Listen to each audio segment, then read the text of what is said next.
just a disclaimer. This is a really bad explanation. I'm not gonna explain much about the builds and stuff, but um I'm literally just gonna show you what the build is, what I use for my Wisp, what focus school and stuff like that. So keep watching. It's gonna go crazy. Trust me.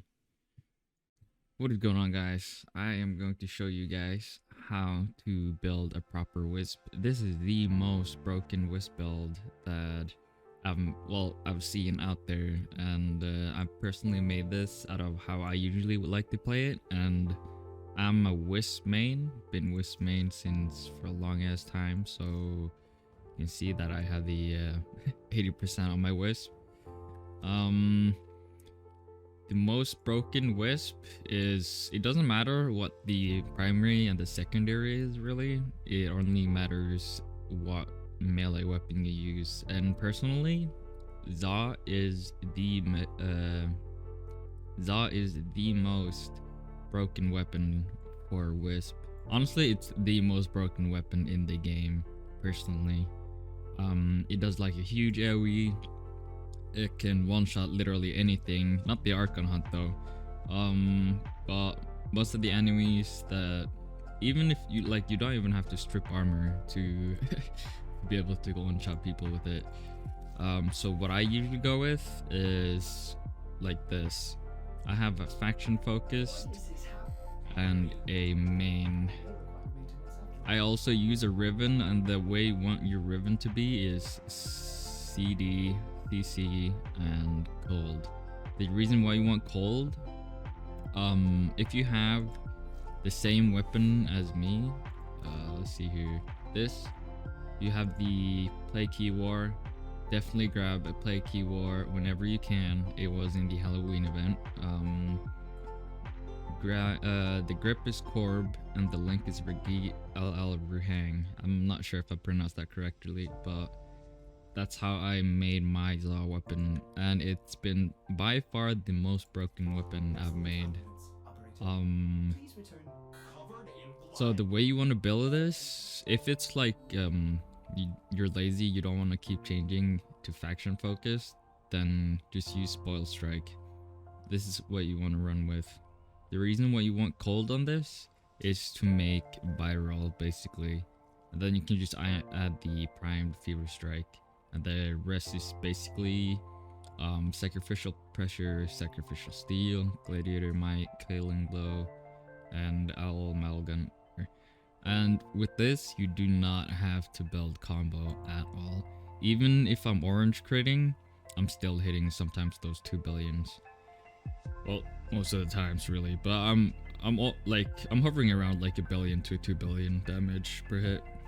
Once you build this, you gotta have Eclipse on your Wisp.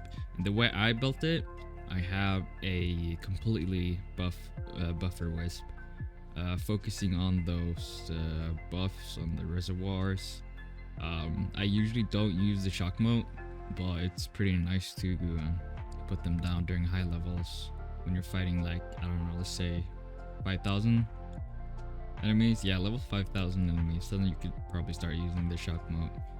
Or whenever your teammates are starting to lack, starting dying often or something like that. I go well on my total Eclipse. I swap out my Umbral Fiber. Usually, if I want to solo carry, I usually have Umbral Fiber for that extra ability strength to get that 370. Also use Arcane Fury on critical hit, 60% chance for 180% melee damage, and it lasts for 18 seconds. But once you have used your Zaw, that shit is gonna like stay on completely. And I use Molt Viger just to buff myself up a little bit more with those you know, extra damage. It's pretty nice. I really like this. I use Breach Surge, but honestly I don't use it that often. And the reason I don't put up much range is because you can use your third ability on your reservoirs, and it doubles the range, so it's like about 30 meters from me. So always make sure when you use your breach surge, you wanna keep your reservoir. I know people use the what's it called? The Wisp augment for fusing those reservoirs. Honestly, I prefer splitting them up so I can cover more area. You can also use Will-O-Wisp to send out a ghost and use your breach surge, but honestly, I never feel like I do that. I only use this if I want to like take a few seconds break with my fingers or something. But this is the most broken build, honestly. You could literally go on forever. Wisp's passive ability, the reason why Za works so great with Wisp is whenever Wisp is airborne, like she's in the air jumping, she's completely invisible. Well, yeah, she's like unkillable. The enemies don't see her. She's a really great support.